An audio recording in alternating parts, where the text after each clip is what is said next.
Today I'm going to show you how I created these marquee letters for a friend's birthday party. These would be excellent for weddings, birthday parties, baby showers, you name it. First, you'll need to create a space to work on. I just used a leftover cardboard box that I unfolded and placed on the floor. Most of my materials I got at the Dollar Tree, including the paper-backed foam board. You will need 2 pieces of foam board for each letter that you will be making. I also got these sets of plastic string lights at the Dollar Tree. You will need 1 for each letter. You will also need a glue gun and lots of glue sticks. I recommend using this 5-foot glue stick roll versus individual sticks because it will save you a lot of time. You will also need a ruler, a pen, an X-Acto knife, and something to make your cuts on. I found that having a cutting mat made it a lot easier, but you could also just use the cardboard. Plan out the font that you want to use for your letters. This is a picture of the font that my friend chose and sent over to me. I did have to make some adjustments so that the round numbers would be able to stand up and just to make it a little bit easier to make all of those angles.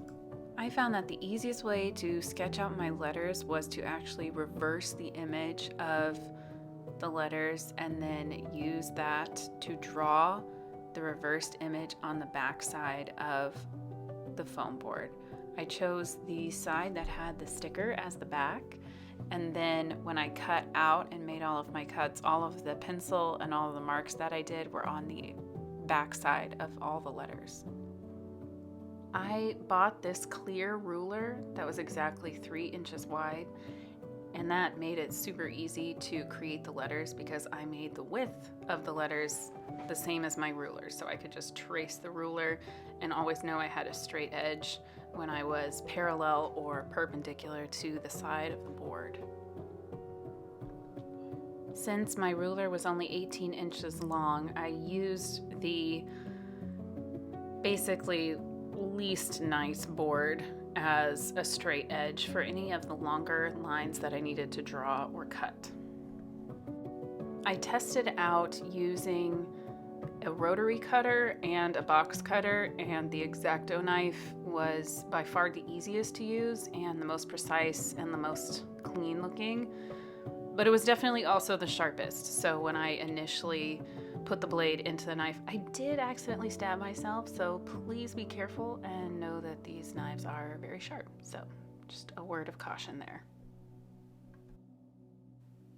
To make the rounded lines for the 0 and the 5, I just kind of hunted around the house to see what circular objects I could use that were about the same size. Turns out a pot lid was right around the correct size, but I also tried a plate, the lid of a basket. So just kind of see if you have anything around the house that will work to get you those round edges, and then you can just kind of straighten the space in between the round with your ruler.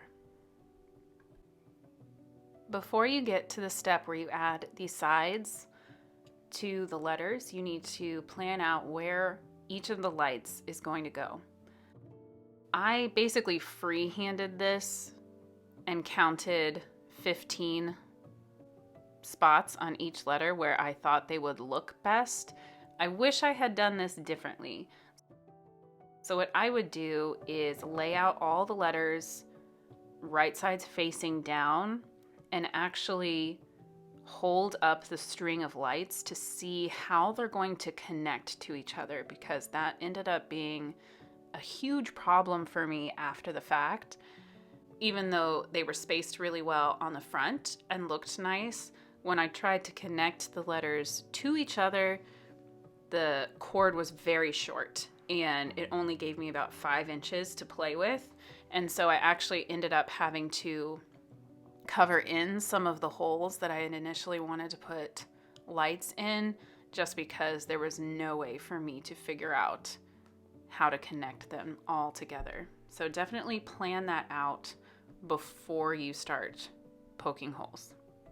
I just made an X with my X-Acto knife where I wanted the hole to be, and then from that point just cut out a little square, probably about 1 centimeter in diameter.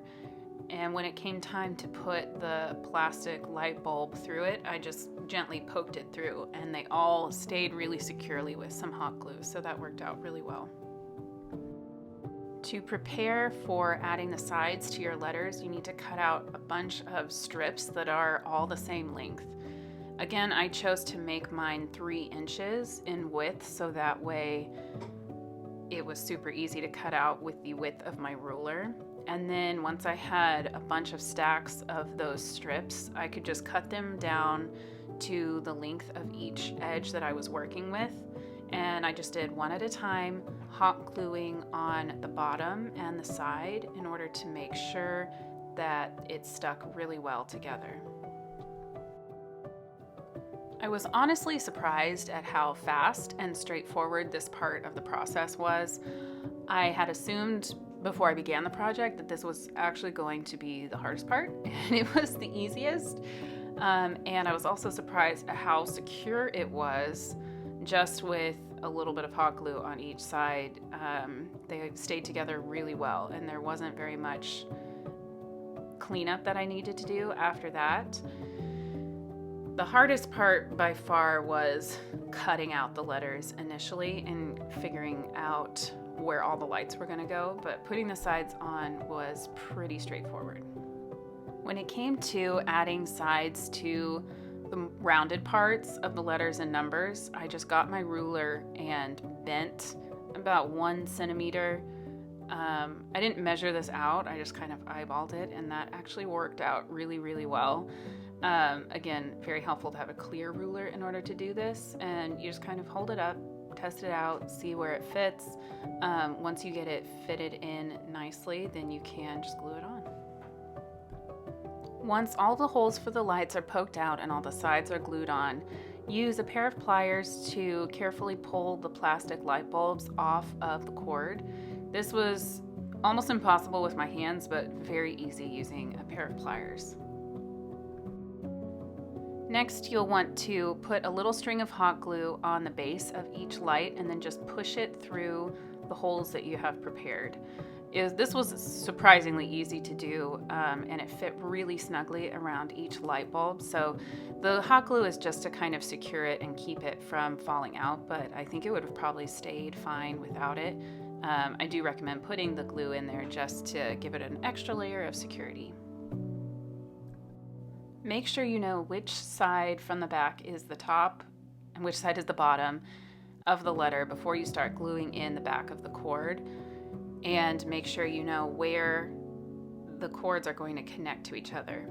Then put a little circle of glue around the housing that connects to the light bulb and connect them firmly to one another.